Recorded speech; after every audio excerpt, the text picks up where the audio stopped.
भर्ती परीक्षा को निरस्त करो। जिन लोगों का वापस काबिलियत है वो अपनी काबिलियत को प्रूव करेंगे, क्योंकि आईक्यू लेवल डगमगाया थोड़ी है, अभी 2 साल हुए हैं, अभी तो वापस परफॉर्म करेंगे।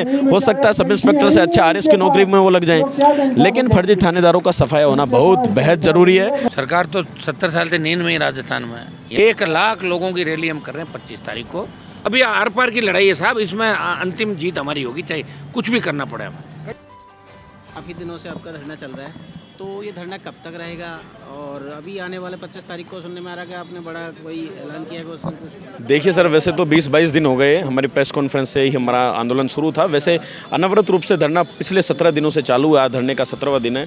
और जब तक हमें न्याय नहीं मिल पाएगा, सरकार ये नहीं कह देगी कि एसआई भर्ती को रद्द करेंगे, तब तक हम झुकने वाले, रुकने वाले और टूटने वाले नहीं है। हमारे हौसले बड़े बुलंद है, क्योंकि पिछले 3.5 सालों से अगर हमने संघर्ष को झेला है ना, तो आगे भी हम इस सरकार से एसआई भर्ती परीक्षा रद्द करवा कर ही दम लेंगे। और पिछले 17 दिनों से धरना चालू है। 20 तारीख को सरकार की मीटिंग है।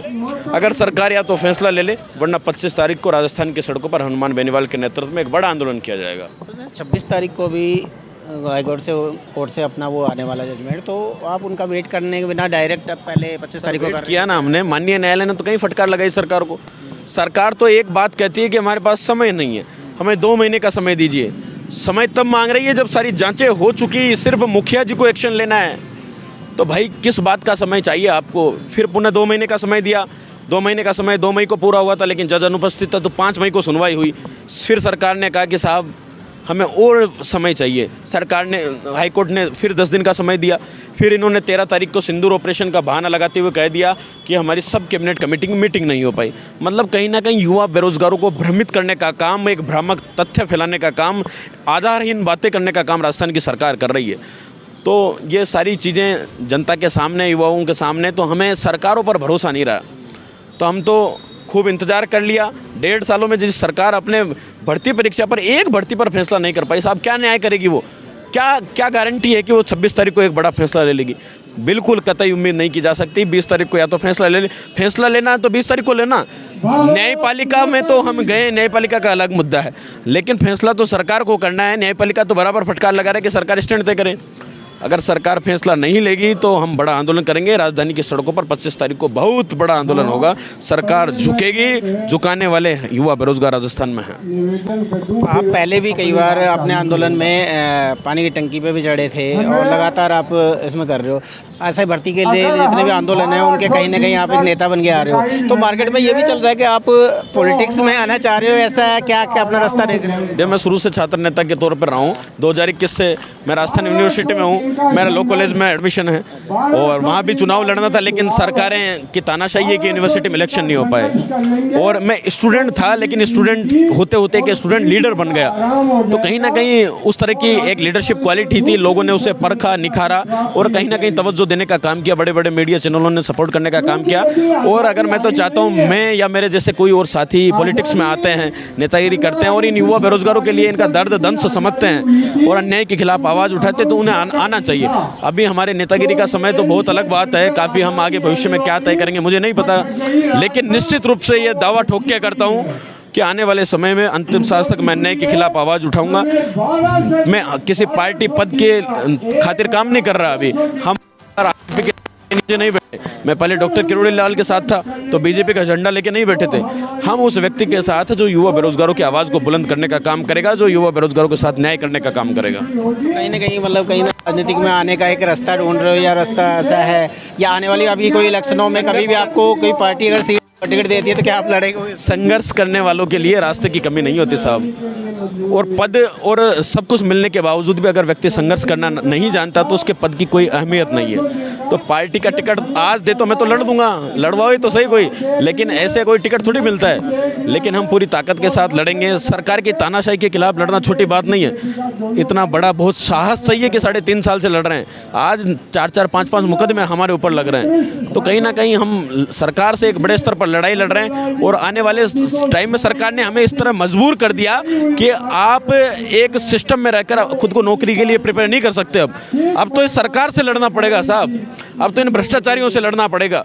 चाहे राजनीति में आओ, चाहे आप स्वतंत्र रूप से लड़ो, लेकिन खुलकर इन भ्रष्टाचारियों के खिलाफ, जो अन्याय करने वाले लोग हैं, इनके खिलाफ अंतिम सांस तक लड़ूंगा। चाहे राजनीति में आऊँ नहीं आऊँ, ये भविष्य तय करेगा, क्योंकि ये सारे भविष्य के गर्भ में हैं। लेकिन निश्चित रूप से अंतिम समय तक मैं बेरोजगार युवाओं के लिए आवाज़ बनकर खड़ा रहूँगा।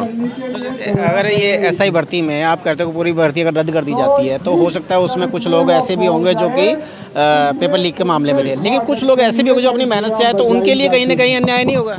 बिल्कुल साहब, अन्याय होगा, लेकिन उसका कोई रास्ता दूसरा नहीं है कि जो योग्य अभ्यर्थी हैं और जो अयोग्य अभ्यर्थी हैं, ऐसी कोई छलनी एसओजी और राजस्थान सरकार के पास नहीं बनी कि जिससे योग्य और अयोग्य को तराशा जा सके। नो डाउट 10-20-25% सही भी हैं, लेकिन माननीय हाई कोर्ट या सुप्रीम कोर्ट के जितने भी बड़े जजमेंट हैं, उनमें माननीय न्यायालय का यही कहना है कि अगर किसी भर्ती परीक्षा की पारदर्शिता भंग हो जाती है ना, भले 5% लोग फर्जी आ जाए, भर्ती की पारदर्शिता, गोपनीयता, सूचिता भंग हो गई तो भर्ती परीक्षा को रद्द कर दो। और यहाँ तो पारदर्शिता, गोपनीयता सीधे आरपीएससी से भंग हो गई। पेपर माफियाओं ने तो पेपर लीक करने का काम किया, कोई उसमें कोई बड़ी बात नहीं, कोई दो राय नहीं, लेकिन आरपीएससी के चेयरमैन ने पेपर लीक कर दिया। 35 दिन पहले पेपर लीक हो गया। क्या दावा है कि 35 दिन पहले हुआ पेपर लीक कितने लोगों तक पहुंचा? क्या आप तय कर सकते हैं? क्या कोई ऐसा पैरामीटर सरकार के पास है, कोई ऐसा मापदंड है सरकार के पास कि सरकार बता दे? अगर बता दे तो तय कर लीजिए, हम तो उस बात में भी तैयार है, योग्य को अयोग्य कर और अयोग्य को अलग अलग कर लीजिए। लेकिन खुद एसओजी के एडीजी कह चुके कि 10-12 साल इन्वेस्टिगेशन करें तो हम पहुंच नहीं पाएंगे अंतिम अपराधी तक। तो एक ही रास्ता है, भर्ती परीक्षा को निरस्त करो। जिन लोगों का वापस काबिलियत है, वो अपनी काबिलियत को प्रूव करेंगे, क्योंकि आईक्यू लेवल डगमगाया थोड़ी है। अभी 2 साल हुए हैं, अभी तो वापस परफॉर्म करेंगे। हो सकता है सब इंस्पेक्टर से अच्छा आरएस की नौकरी में वो लग जाएं, लेकिन फर्जी थानेदारों का सफाया होना बहुत बेहद जरूरी है। और जो इन योग्य और मेहनतकश युवाओं के साथ अन्याय हो रहा है, इसके लिए सरकार को ठोस कदम उठाने चाहिए कि आने वाले समय में कोई व्यक्ति हिम्मत नहीं करे कि पेपर लीक करने का वो काम करे। लेकिन सरकारें ठोस कार्रवाई करती नहीं है और हालात, स्थितियाँ जैसे कि तैसे रहती है और पेपर लीक का सिलसिला निरंतर जारी रहता है। अभी तक सरकार नींद में है। सरकार तो 70 साल से नींद में ही राजस्थान में है। यहाँ तो लोगों का जो शोषण, एक बार कांग्रेस एक बार बीजेपी कर रही, लोग अपना शोषण करवा रहे हैं, इनको मज़ा आ रहा है शोषण करवाना। नौजवान इस बार करवट लेगा। मैं ये मानता हूँ कि 18 के अंदर जिस तरह नौजवानों ने करवट ली राजस्थान में और आरएलपी का गठन हुआ, उसके बाद नौजवान लगातार करता रहा, आरएलपी के बाद बीएपी बनी, धीरे धीरे राजस्थान जगेगा। यहाँ थोड़ा सा शांत प्रदेश इसको कह सकते हो कि लोग थोड़ी बात पे संतुष्ट हो जाते कि ठीक है अब अपने क्या करना। ये राजस्थान के अंदर परंपराएं रही है। निश्चित रूप से पॉलिटिकल रूप से अभी भी राजस्थान के लोग लड़ाई लड़ने के मूड में नहीं रहते। ये तो हम लड़ रहे हैं, हम मजबूती ला रहे हैं बच्चों के अंदर, कितनी ला पाते हैं, प्रयास ही कर सकते हैं। कोई देखो ऐसा है, कोई जरूरी नहीं कि लड़ाई, इतिहास के अंदर कई लड़ाइयाँ ऐसी है जहाँ जीत नहीं हुई, फिर भी जीत के जो हीरो थे उनके गीत गाए जाते हैं। हिस्ट्री के अंदर बहुत से गीत गाए जाते हैं।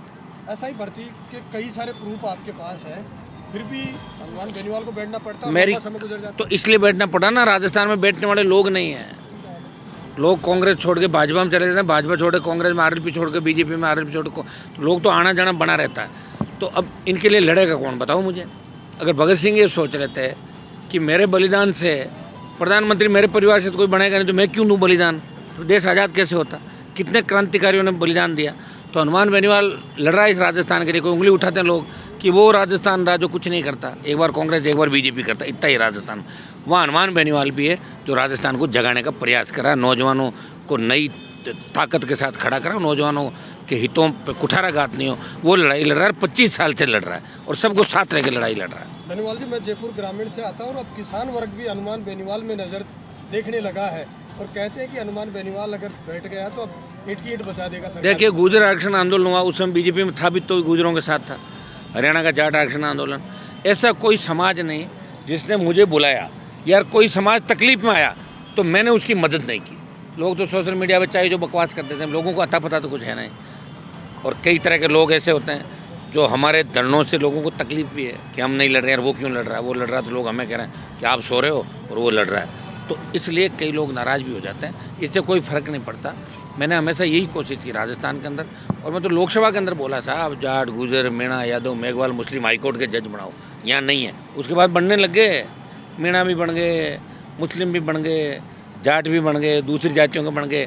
मैंने 2016 के अंदर ये बात कही कि EWS आरक्षण मिलना चाहिए, राजपूत को मिले, ब्राह्मण को मिले, बनिए को मिले, माथुर को मिले, कायस्थ को, जो आर्थिक आधार पर कमज़ोर है उसको आरक्षण मिलना चाहिए। जो सबकी पैरवी कर रहा हूँ। अब कई लोगों के पेट में दर्द है, कई ना समझ है, उनको मैं समझा थोड़ी सकता हूँ। उनको समझाने की भाषा तो फिर दूसरे लोग ही समझाते हैं, मैं नहीं समझा सकता हूँ। सांसद भी कितने हैं राजस्थान में और विधायक भी कितने हैं? एक भी साथ नहीं देता। अब आ जाएंगे अपना, आप उनको जरूरत होगी तो, नहीं तो लोग उनको हरा देंगे वापस। जनता के पास तो ताकत होती है, वापस हरा देंगे। 25 तारीख को आपका कोई बड़ा 1 लाख लोगों की रैली हम कर रहे हैं 25 तारीख को। उसकी जगह हम आज डिसाइड करेंगे सुबह तक कि वो कौन सी जगह, कौन सा स्टेडियम होगा जहाँ 1 लाख जवान राजस्थान से जुटेगा। क्या कुछ रहेगा? बढ़िया ही रहेगा, वो तो उसी टाइम तय करेंगे क्या रहेगा, वो अभी थोड़ी बताएंगे, फिर तो इकट्ठा करके लाएंगे हम। 26 को लेकर क्या उम्मीद है आपको? मैं उससे जा ही नहीं रहा हूँ, हम कोई कोर्ट के भरोसे थोड़ी बैठे हैं, कोर्ट कर देगा इसलिए हम बैठे हैं। नहीं करे कोर्ट, क्या फ़र्क पड़ रहा है, आगे जाएंगे लड़ने के लिए दिल्ली। अभी आर पार की लड़ाई है साहब, इसमें अंतिम जीत हमारी होगी, चाहे कुछ भी करना पड़े हमें। आप देख रहे हैं द फ्रीडम न्यूज़ और मैं गजेंद्र सिंह तंवर।